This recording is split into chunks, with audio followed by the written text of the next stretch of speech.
Hello, welcome back to IM Movies. The movie begins in the year 1985. We see Marty getting ready for his band audition in Battle of the Bands, but unfortunately the judges thinks their music is too loud and ask them to step down. He then talks to his girlfriend Jennifer in front of the Hill Valley Clock Tower. While they are together, a woman approaches them and asks for a donation. When they inquire why she needs the donation, she explains that it's for repairing the clock tower. They look at the clock tower and see that it's in terrible condition.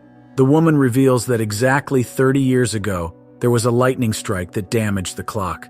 Learning all this, Marty gives some money to the woman, and in return, she gives him a brochure.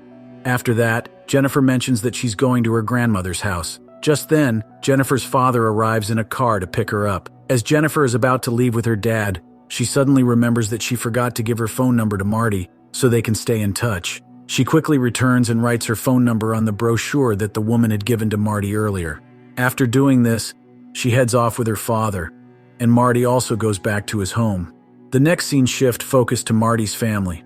Marty lives with his mom Lorraine, dad George, an older brother Dave, and a younger sister Linda. Marty's family is rather peculiar. His mother struggles with alcohol addiction, which has caused her to gain a significant amount of weight. His older brother seems to wander aimlessly throughout the day, and his sister doesn't seem to connect with any family member. To make matters worse, Marty's father is often ridiculed by a man named Biff. Late one night while Marty is sleeping, he receives a call from a man named Emmett Brown, who is also known as Doc. Despite being older than Marty, they share a close friendship. Doc is a scientist who is constantly working on various inventions. He has created something new that he wants to show Marty, so he urgently calls him. Marty rushes to the location specified by Doc, which is Twin Pines Mall. Doc reveals an incredible car to Marty. After displaying the car, Doc explains that he has been working on turning it into a time machine for the past 30 years. Today, he has finally succeeded in creating a time machine using this car. Doc removed all the regular car parts and replaced them with time machine components. He tells Marty that the time machine runs on a rare substance called plutonium. Unfortunately, no, it requires something with a little more kick. Plutonium! Which is extremely hard to find. Marty is curious and asks where Doc managed to get plutonium. Doc confesses that he obtained it from terrorists who needed him to make bombs, but instead, he gave them a shitty bomb, and that's how he stole the plutonium from them. Marty is somewhat surprised by this revelation, but Doc insists they should focus on the incredible capabilities of the time machine. He invites Marty to see how it works and introduces his dog, whose name is Einstein. After fitting a small watch around Einstein's neck and having a similar watch in his hand, Doc synchronizes the time between the two watches. He encourages Marty to record everything as he prepares to demonstrate the time machine. As Marty starts recording, he notices that Doc has a remote control in his hand, which he uses to operate the car. The car accelerates rapidly, moving toward both of them. Just as it appears the car is about to collide with them, it suddenly vanishes into thin air. Doc is overjoyed by this outcome and explains that his experiment was a success. After a short time, Doc brings the car back.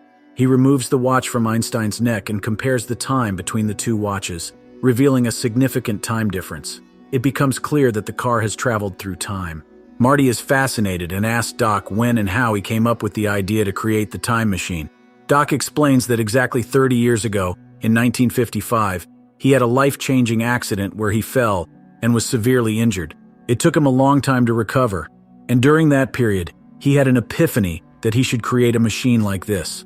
While Doc shares his story with Marty, a group of terrorists arrives on the scene. These are the same people from whom Doc had obtained plutonium. They launch a violent attack on both Doc and Marty. In the midst of the chaos, the assailants kill Doc. Witnessing this horrifying act, Marty becomes deeply distraught. He manages to hide temporarily, and time seems to blur from his perspective. However, he is eventually discovered by the attackers, who intend to harm him. In a desperate attempt to survive, Marty grabs the time machine car and speeds away at an incredible pace, leaving the attackers behind in his attempt to escape. The time machine starts operating, and Marty finds himself transported to the year 1955. As he arrives in this unfamiliar time period, Marty realizes that he has made a grave mistake by traveling back in time. Desperate to return to his own time, Marty tries everything he can to get the time machine working again. Unfortunately, his efforts are in vain, as the machine has run out of plutonium, trapping him in the year 1955 against his will. With no immediate way to return home, Marty navigates through the city and eventually comes across a cafe. There, to his astonishment, he meets a young man named George, who happens to be his father. Strangely, both Marty and George are the same age in this timeline. Not too long, a young Biff arrives and bullies George.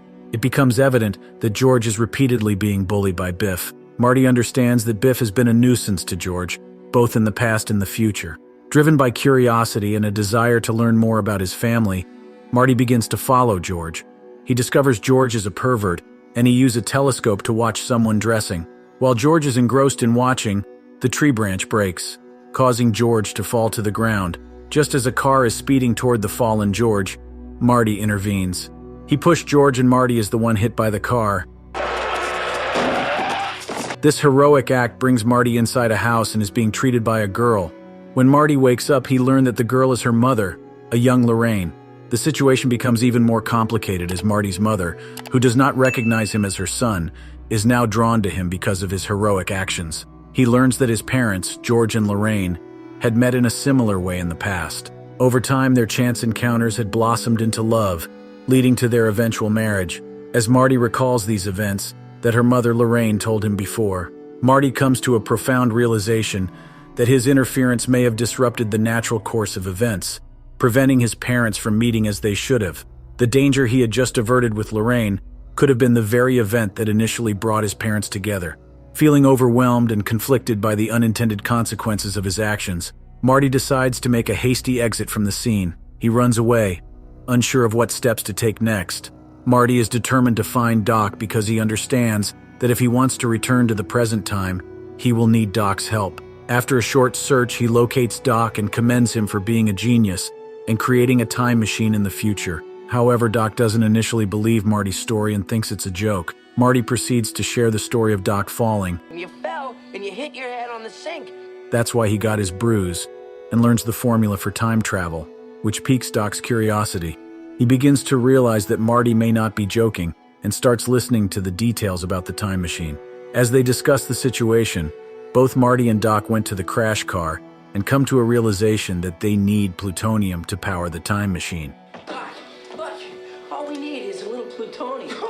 However, Doc explains that obtaining plutonium is extremely challenging since it wasn't something you can get in that year. Doc explains that just a small amount of plutonium holds as much power as the lightning that flashes during a rainstorm.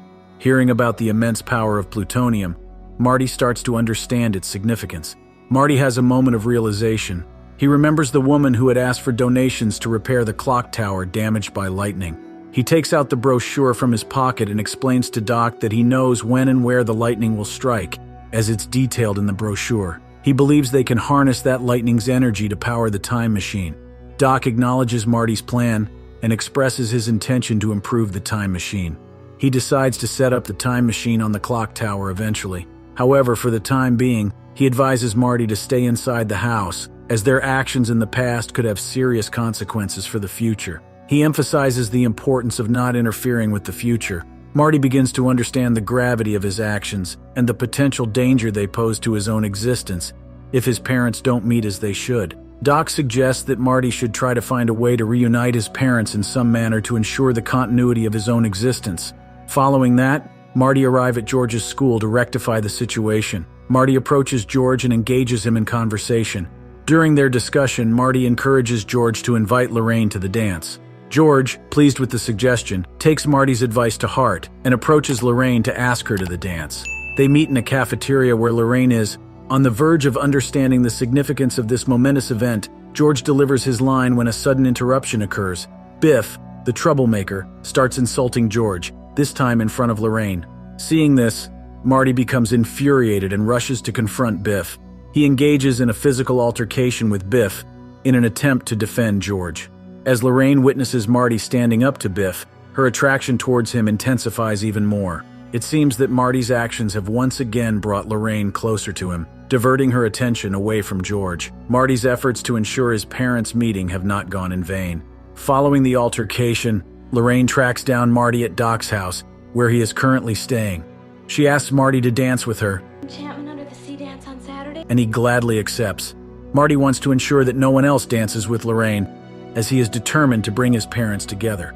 Marty shares his complete plan with George. He instructs George to meet him in the parking lot on the night of the dance. Marty intends to behave badly towards Lorraine, and when George intervenes to defend her, he will appear as a hero in her eyes. On the night of the dance, Marty and Lorraine sit in a car in the parking lot, engaging in conversation. Unexpectedly, Lorraine kisses Marty. However, her reaction is odd, as she confesses that she felt no genuine emotions during the kiss and that it felt forced. At that moment, Biff arrives and confronts Marty and asks his men to take Marty away while he tries to harass Lorraine. Marty is then put inside a car trunk where the band crew is hanging out. After a while, George arrives on the scene and witnesses Lorraine's discomfort. Enraged by Biff's behavior, George confronts Biff and fights him. George's display of bravery is the first time Lorraine has seen this side of him, and it impresses her greatly. On the other hand, some members of the band take Marty out of the car's trunk, but the guitarist cuts his hand helping. Marty then explains that the band needs to play, or else her mom and dad will not dance and kiss. Marty suggests he will play guitar for them. After that, we see George and Lorraine finally kissing, securing Marty's future. While the two young lovers express their love, a powerful storm suddenly descends upon them. Marty realizes that he must get to the clock tower promptly. He rushes there and discovers that Doc has made the necessary preparations for their time travel. Marty slips Doc a piece of paper containing future information, but Doc tears it up, believing it's essential not to tamper with the future. Marty persists in trying to explain, but the storm intensifies.